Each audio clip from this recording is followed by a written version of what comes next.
रविवार को जनता दल यूनाइटेड के बाढ़ जिला कार्यालय में एक प्रेस कॉन्फ्रेंस का आयोजन किया गया।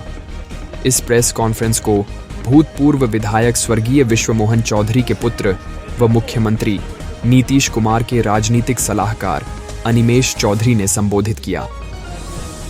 अनिमेष ने आगामी 24 जनवरी को राजधानी पटना के वेटनरी कॉलेज मैदान में आयोजित होने वाले कर्पूरी ठाकुर की शताब्दी जयंती की तैयारियों के बारे में मीडिया को जानकारी दी।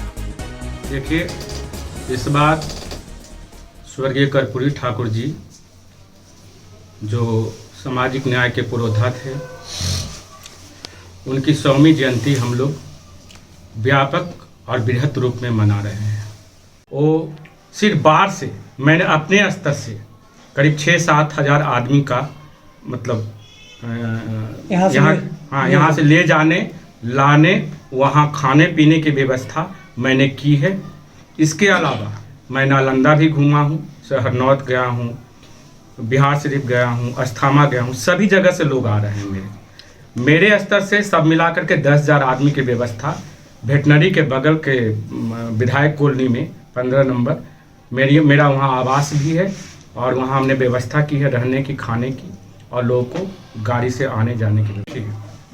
चुनाव तो जब राजनीतिक जीवन में आते हैं तो उसका प्रतिफल चुनाव होता ही है। अब प्रजातांत्रिक व्यवस्था में तो चुनाव इम्पोर्टेंट प्रक्रिया है। तो मेरा उद्देश्य ये नहीं है कि मैं यहाँ वहाँ मैं तो शुरू में ही बता दिया कि माननीय मुख्यमंत्री श्री नीतीश कुमार जी बिहार के मुख्यमंत्री के साथ साथ मेरे अभिभावक भी, मैं उनके निर्देशानुसार ही काम करता हूँ और उनके निर्देशानुसार, उनके सिद्धांतों, उनके विचारों को पद पाना मेरा उद्देश्य नहीं।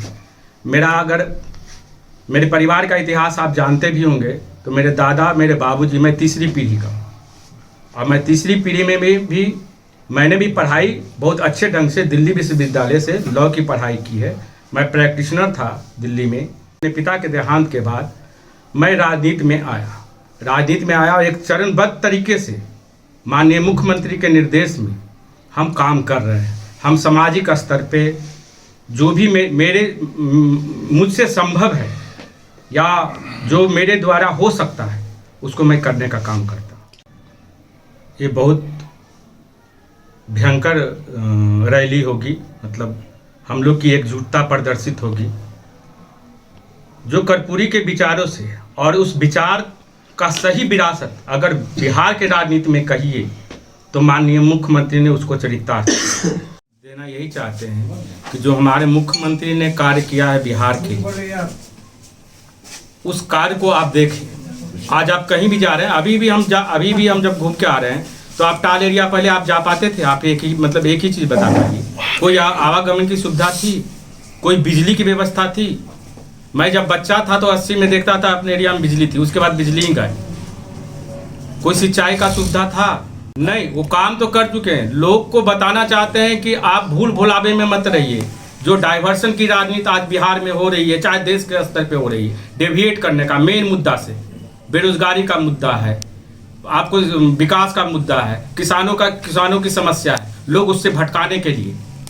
मैं तो कहता हूं कि आज़ादी के बाद, मेरी आज़ादी काल में भी, स्वतंत्रता काल में भी इतना धर्म का यूज राजनीति में नहीं हुआ जो आज हो रहा है। तो क्या ये डेविएट करने का, आप अपनी समस्या से भूल जाए। ये भावनात्मक चीज़ है। भावनात्मक चीज़ में लोग का लगाव बहुत होता है। सारी चीज़ें जो छोटी छोटी समस्या होती है उसको भूल जाते हैं लोग। तो होना ही चाहिए। राम अयोध्या में थे। राम अयोध्या क्या, राम कण-कण में वास हैं, सब में राम है। राम वही थे ना जो सबरी का जूठा बेर भी खाए थे, केवट उनका पार भी लगाए थे, आप देखे थे। तो राम पुरुषोत्तम तब हुए जब वो नीचे दलित, शोषित उन लोग को भी अपने को गले लगाए, तब राम पुरुषोत्तम हुए।